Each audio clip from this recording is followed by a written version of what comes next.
कर भला तो हो भला, कर बुरा तो हो बुरा। राधा रोज अपने घर के लोगों के लिए खाना पकाती। वह रोज एक रोटी ज्यादा बनाती थी। वह उस रोटी को खिड़की के पास बाहर से रख दिया करती थी। उस रोटी को रोज एक बूढ़ा व्यक्ति उठाकर ले जाया करता था। और जब वह जाता तो वह रोज बोलकर जाता, जो तुम बुराई करोगे वह तुम्हारे पास रहेगी, और जो तुम अच्छाई करोगे वह तुम्हारे पास लौटकर अवश्य आएगी। और यह बड़बड़ाते हुए चला जाता। इसी तरह काफी समय तक वह बूढ़ा व्यक्ति वहां से रोटी उठाता रहा और वापसी में वही बातें दोहराकर चला जाता। लेकिन राधा कभी उसकी बातों का अर्थ नहीं समझ पाई। अब वह उससे तंग आने लगी। वह सोचती दुआ देने के बजाय वह बूढ़ा व्यक्ति उल्टा सुल्टा बोलकर चला जाता है। एक दिन क्रोध में आकर उसने इस बूढ़े व्यक्ति से निजात पाने की सोची। अब उसने उस दिन रोटी में जहर मिला दिया और वही खिड़की के ऊपर रखने जा रही थी। तभी उसके अंतर मन से आवाज आई कि राधा, तुम यह क्या कर रही हो। अपने अंदर से आई उस अच्छाई की बात से राधा के हाथ कांपने लगे और उसने जल्दी से उस रोटी को चूल्हे में जला दिया और सोचने लगी, हे ईश्वर, इतने दिनों से मैं यहाँ एक रोटी रख रही हूँ, लेकिन आज मैं यह क्या करने जा रही थी।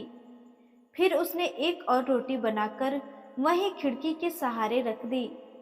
कुछ देर के बाद वही बूढ़ा व्यक्ति आया और रोटी लेकर रोज की तरह अपनी बातें दोहराकर चला गया। राधा जब भी उस खिड़की पर रोटी रखती तो वह रोज अपने बेटे की सलामती की दुआ मांगती, जो कई महीनों से अपने करियर को बनाने के लिए घर से बाहर गया था। उसी दिन शाम को अचानक से कोई दरवाजा खटखटाता है और जब राधा दरवाजा खोलती है तो वह दरवाजे पर अपने बेटे रामू को पाती है। लेकिन रामू की हालत काफी खराब दिख रही होती है।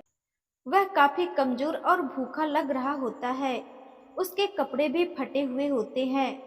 फिर वह अपनी माँ को सारी बातें बताते हुए कहता है कि माँ, आज जब मैं यहाँ से कुछ किलोमीटर की दूरी पर रेलवे स्टेशन के पास पड़ा था, कई दिनों से भूखा होने के कारण मेरी हालत काफी खराब थी। तभी मुझे एक बूढ़े व्यक्ति ने एक रोटी दी और कहा, आज मुझसे कहीं ज्यादा इस रोटी की जरूरत तुम्हें है।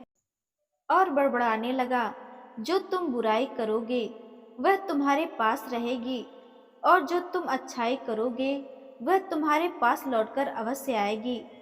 राधा को समझने में देरी नहीं लगी कि यह बूढ़ा कौन है, और उसे एक जोर का झटका लगा और वह सर पकड़कर नीचे बैठ गई।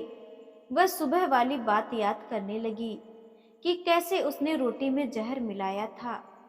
अगर उसने वह रोटी जलाई नहीं होती तो उसका ही बेटा उसके कारण मर जाता। अब उसको उस बूढ़े व्यक्ति की बातों का अर्थ पूरी तरह से समझ में आ गया था। जो तुम बुराई करोगे वह तुम्हारे पास रहेगी, और जो तुम अच्छाई करोगे वह तुम्हारे पास लौटकर अवश्य आएगी। इसलिए हमेशा अच्छाई का दामन थामें और हमेशा दिल से मुस्कुराते रहें।